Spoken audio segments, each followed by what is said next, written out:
So one of the biggest producers of the last decade, Hitboy, just dropped an album with The Alchemist, another legendary producer. He's also been talking a lot about some of his mishaps in the music business, including him signing a terrible publishing deal. But something that was super sad and super relatable is this conversation he had on Hot 97 about, I guess, his biggest lesson learned throughout his career. And just watch. It's been the biggest lesson that you've learned so far. Can't save everybody. Even my situation, like I said with my dad, like I did everything possible in my power to try to keep him out, keep him in the right circumference, and he just still, like, you know, was rocking with the wrong people, and it landed him back in prison. If he would have followed my plan, he'd be sitting right here with us right now. You know? Yeah. Can't save everybody. You know, and I saw the joy and happiness that you were sharing with him when he was out, right? So I was really shocked. Yeah, that's what's messed up too. Like him getting to know my son having an attachment to him, and then boom, same feeling. Like, damn, it's the same cycle.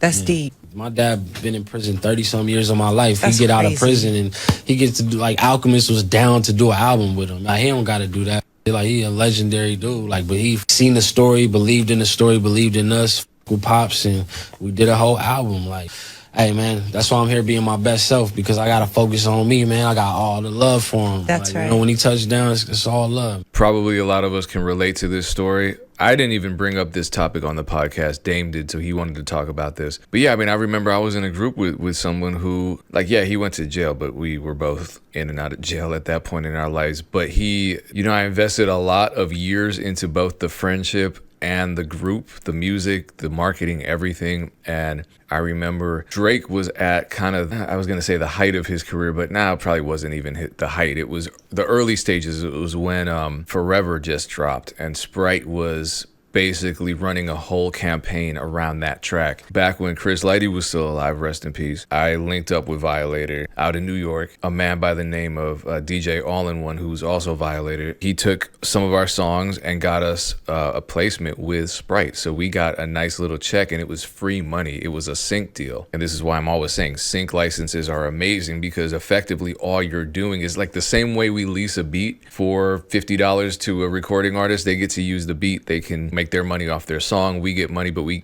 still retain our ownership of the beat. That's basically what a sync license is. A company will basically lease that song for a much higher price point. We're talking thousands of dollars, but they're just buying the ability to use your song in their commercial, in their film, in their advertising campaign. And that's what happened to us. We were getting promotion on Sprite's official website. We had a radio show that the whole city was listening to. We had a bunch of stuff going for us. We had a lot of momentum. And then he was like, fuck that. I'm going to be a drug addict and steal a bunch of money and rob a bunch of people. And it was like he was a walking grenade with the pin pulled out of it. And none of the pain I went through could even match what Hitboy is going through, because that's his father. Sorry, that was kind of an emotional dump. I just hit record. I don't have a script or anything, believe it or not. So let's get into the episode where Dame wanted to share his insights and opinions on Hitboy's situation. Shout out to Hitboy for having these incredibly, I'm sure, painful conversations. So speaking of producers who signed bad deals, do we want to talk about Hitboy? We're not talking about his publishing deal, but he's been talking a lot about how terrible his publishing deal was. What is he talking about in this clip?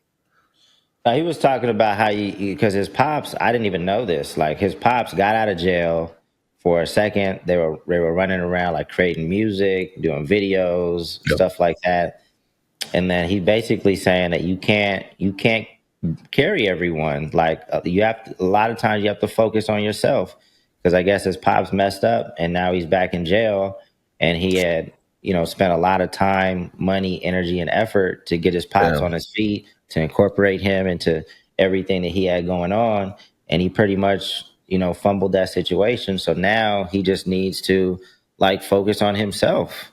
And whether it's your pops or you feel the weight of your homies or your family, like, that's a lot of people's situation once they start feeling some success.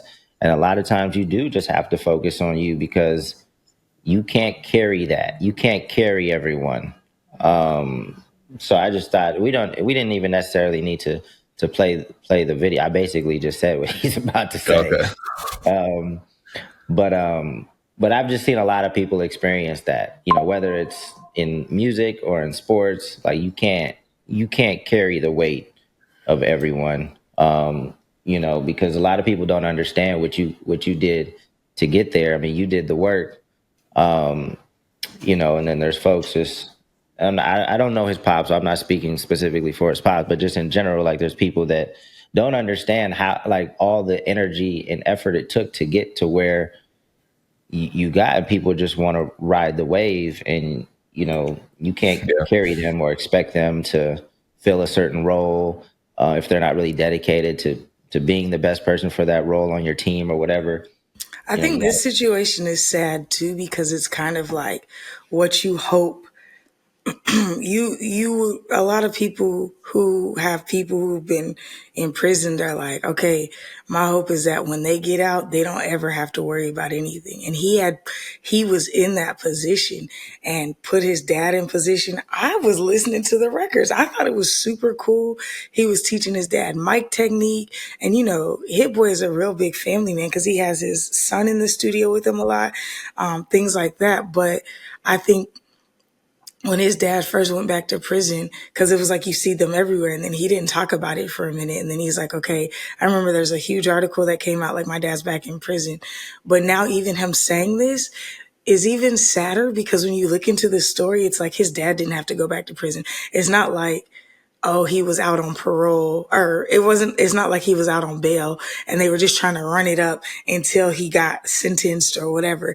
It's like this was preventable. He got arrested again because he violated his parole, and now is about to be in prison for 12 years, or I guess 10 more years, because that was in 2024. So he's going back in for 12 years, but he was on a 6-year parole deal. If he didn't violate that, he'd be off parole in 6 years, but he violated it somehow. And it's like, that's why he was like, I have to focus on myself, I think.